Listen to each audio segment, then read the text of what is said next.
आप मंदाकिनी श्रीवास्तव, आपकी रचनाएं अभी भी उसका प्रकाशन हुआ है और मैं आपसे जानना चाहती हूँ मंदाकिनी जी कि आपने लिखने का जो शौक़ है वो आपको कब से हुआ है? लिखने का शौक़ तो मुझे बचपन से ही रहा।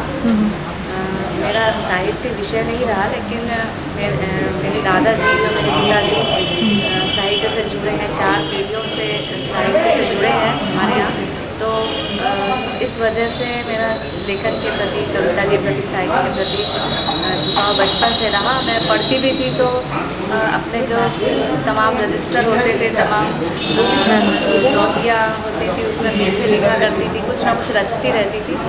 तो इस तरह से थोड़ा थोड़ा लिखते लिखते काफ़ी समय से लिख रही हूँ। जो कुछ भी है वो सब आप लोगों के सामने है, किताबों के रूप में, कविताओं के रूप में।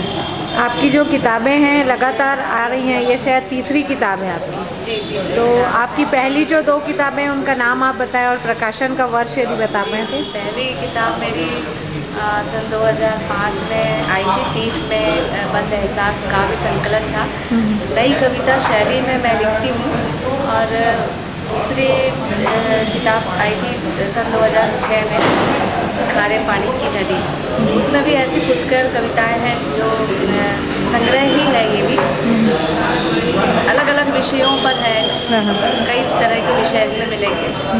और उसके बाद थोड़ा लंबा गैप हो गया और उस बीच में मैंने इस कविता को तैयार किया। इसमें चित्र है मेरे, वो भी मेरी ही अनुभूति का हिस्सा है चित्र। उन सबको लेकर एक संकलन बनाया, मतलब एक ही कविता है, सुदीर्घ कविता के रूप में हम इसे कह सकते हैं। तीसरी किताब है जी। इसमें आपके पति का क्या सहयोग रहा है? पति का तो सहयोग, मैं एक ही बात कहती हूँ कि नारी अगर कुछ करना चाहे तो वो सक्षम है। कुछ भी करना चाहे उसके लिए कोई रोक नहीं है, कोई रोक नहीं सकता उसको, इतनी उसमें शक्ति है। कर तो वो लेती है बिना किसी सहयोग के भी, लेकिन यदि उसे एक छाँव मिलती है, अपने पति के प्यार की, सहयोग की छाँव मिलती है, तो वो और भी अच्छे से उस कार्य को करती है। तो यह छाँव जो है वो मुझे मिली है, का बहुत ही सहयोग रहता है मेरे लिखने में, रचना प्रक्रिया में भी वो सहयोग देते हैं। और ये सब जो कार्यक्रम है, छपने से लेकर हर चीज़ में सहयोग देते हैं। आप अपनी माता से बहुत ज़्यादा अटैच हैं, उनका जो प्रभाव है वो तो आपके छवि पे दिखता है, लेकिन आपके लेखनी पर भी उनका प्रभाव दिखता है। मेरी माता एक, मैं कहती हूँ, बिल्कुल अलग तरह की है। और मैं बहुत ही ज़्यादा सीधी और बहुत ही ज़्यादा ममता से भरी हुई है। और सभी को अपनी माँ बहुत प्यारी होती है, सभी अपनी माता से जुड़े हुए होते हैं। तो उसी का प्रभाव है कविता में जी। इसका प्रभाव आपकी बच्चियों पर कैसा है? बच्चियों पर भी वही प्रभाव है।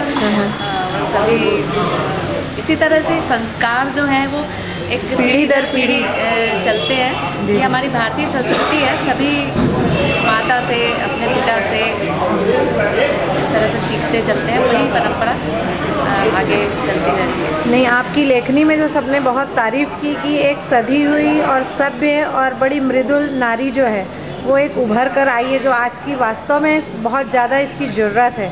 तो इस बारे में आप क्या कहना मैं चाहेंगे? यही कहूँगी कि मेरी यह किताब तो सभी पढ़ें, मेरा आग्रह तो सभी से ज़्यादा नारियाँ इसे पढ़ें। तो और अगर वे मेरी इस किताब में, इस कविता से अपने आप को जोड़ सके तो मुझे बहुत खुशी होगी। अब इसमें जो पीड़ा है या इसमें जो एक आगे परिवर्तन की जो चाह है जो मैंने इसमें समेटी है, उससे अपने आप को जोड़ सकें या उन्हें थोड़ा बल मिले यदि इसे पढ़कर, तो मैं समझूंगी कि मेरा लिखना सार्थक है।